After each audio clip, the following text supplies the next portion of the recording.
তো নমস্কার বন্ধুরা, এডুকেশন কালচার ইউটিউব চ্যানেলে তোমাদের প্রত্যেককে স্বাগতম।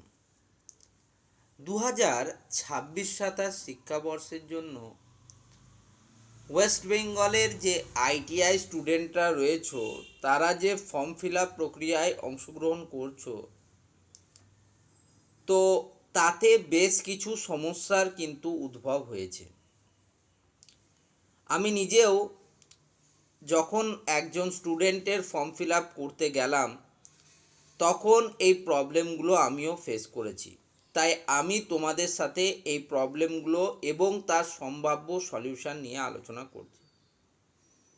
দেখো, অনেক স্টুডেন্টরা রয়েছে যারা আইটিআইয়ের কিন্তু রেজিস্ট্রেশনটা আগে কমপ্লিট করেনি।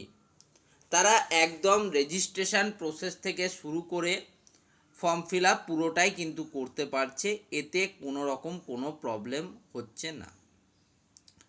এবার আইটিআই রেজিস্ট্রেশনের ক্ষেত্রে সবার প্রথম ধাপ সেটা হচ্ছে কমন অ্যাডমিশন পোর্টালে গিয়ে তোমাদের যে মোবাইল নাম্বার রয়েছে সেটাকে ভেরিফিকেশান করানো। সবার প্রথমে তোমার যে 10 ডিজিটের যে মোবাইল নাম্বারটা আছে সেটা ওখানে পুট করার পর সেখানে একটা ক্যাপচা কোড দেওয়া থাকবে। সেই ক্যাপচা কোডটাকে ফিল করা এবং তারপর ভেরিফিকেশান করা। তোমাদের মোবাইল যেটা রয়েছে সেই মোবাইল ফোনটা যেইমাত্র ভেরিফিকেশান কমপ্লিট হয়ে গেল, তোমরা চলে যাবে মূল রেজিস্ট্রেশন পেজে। সেখানে গিয়ে কিছু ইনফরমেশান রয়েছে, যেমন তোমার নাম, মানে তোমার ফার্স্ট নেম, তোমার মিডল নেম, তোমার লাস্ট নেম, তোমার পিতা বা বাবার নাম, একইভাবে ফার্স্ট নেম, মিডল নেম এবং লাস্ট নেম, মায়ের নাম, ফার্স্ট নেম, মিডল নেম এবং লাস্ট নেম, একইভাবে তোমাদের কাস্ট, ক্যাটাগরি, ঠিক আছে, রিলিজিয়ান, ডেট অফ বার্থ, এগুলো কিন্তু তোমাকে সেখানে দিতে হবে। নেক্সট হচ্ছে অ্যাড্রেস। তোমাকে পুরো ডিটেলসে তোমার যে অ্যাড্রেসটা আছে সেটা সেখানে পুট আপ করতে হবে, এবং তোমার mobile number, active mobile number, active mail ID, এগুলো তোমাদেরকে দিতে হবে, এবং একটা অল্টারনেট মোবাইল নাম্বারেরও অপশান আছে দেখবে। সেই সমস্ত করে তোমরা রেজিস্ট্রেশনটা প্রিভিউ করলে এবং রেজিস্ট্রেশনটা প্রিভিউ করার পর তোমরা কিন্তু সাবমিট করলে। এতে কি হলো, তোমাদের যে প্রথম ধাপ রেজিস্ট্রেশনের যে ধাপ সেটা কিন্তু ক্লিয়ার হয়ে গেল। এবার মেন সমস্যা আসছে ফর্ম ফিল আপের সময়। যখন আমি ফর্ম ফিল আপ করতে যাচ্ছি তখন তারও প্রাথমিক ধাপ হচ্ছে মোবাইলে তোমার ওটিপি আসবে এবং ভেরিফিকেশান কোড আসবে, সেই ভেরিফিকেশান কোডটা দিয়ে ভেরিফাই করা। কিন্তু যেই মাত্র আমি ফর্ম ফিল আপ করতে যাচ্ছি, আমি অনেকবার ট্রাই করলাম, কিন্তু অনেকক্ষণ আমি দেখলাম যে কোনো কিন্তু ওটিপি আসছে না। ঠিক আছে, তো এই প্রবলেমটা আশা করি তোমাদের সাথেও হয়েছে, আমার সাথে হলো। আমি এটা কিন্তু অনেকবার ফিল করলাম। আমি প্রথমে সকাল দিকে চেষ্টা করছিলাম, সকাল দিকে কিন্তু ফর্ম ফিল আপটা হয়নি। কাল রাতের দিকে কিন্তু আমি ফর্ম ফিল আপ করেছি।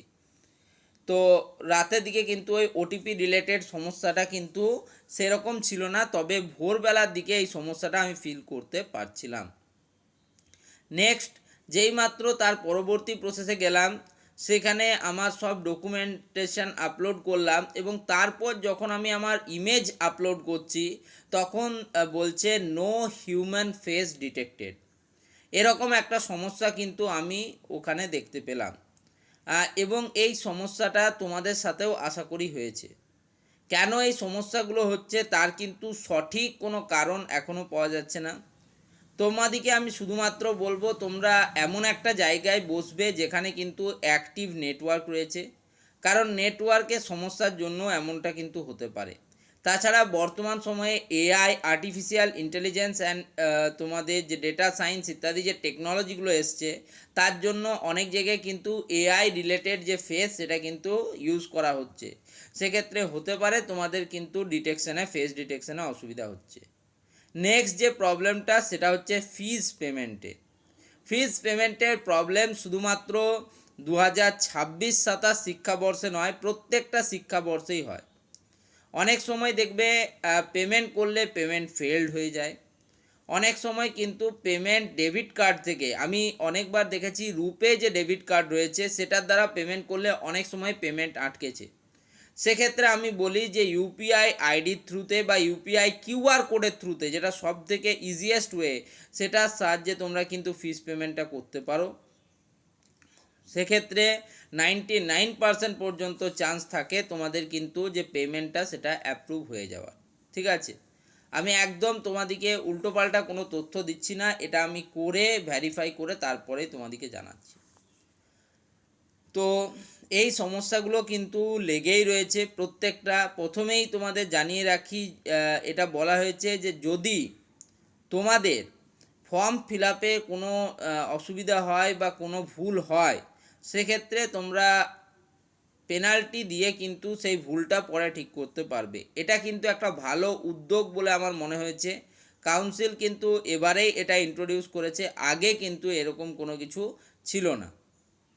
ঠিক আছে, নেক্সট আমি বলবো যে দেখো, তোমাদের রেজিস্ট্রেশন এবং ফর্ম ফিল আপ এই দুটো ইম্পর্টেন্ট প্রক্রিয়া হয়ে যাওয়ার পর তোমাদের কিন্তু যখন ফর্ম ফিল আপ শেষ হবে তারপর কিন্তু মেরিট লিস্ট বা র্যাঙ্ক কার্ড আসবে।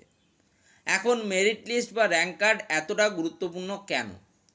মেরিট লিস্ট বা র্যাঙ্ক কার্ড যতক্ষণ না পাবলিশ হচ্ছে, তুমি তোমার যে পরবর্তী প্রক্রিয়া অর্থাৎ কাউন্সিলিং প্রক্রিয়া সেটাতে অংশগ্রহণ করতে পারছো না। তোমরা জানো ওয়েস্ট বেঙ্গলের মাধ্যমিকের রেজাল্ট হচ্ছে কিন্তু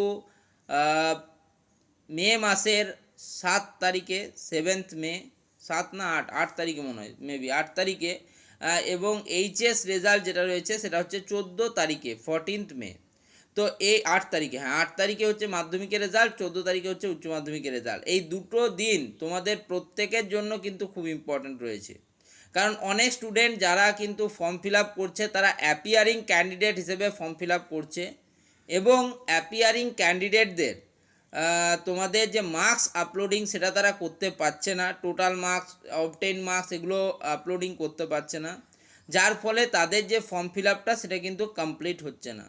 তাই আমি তোমাদেরকে বলবো, দেখো ফর্ম ফিল আপ এখন কিন্তু অনেক দিন চলবে, মে জুন এই 2 মাস তো ফর্ম ফিল আপ কনফার্ম চলবে, আমি তোমাদের বলে রাখছি।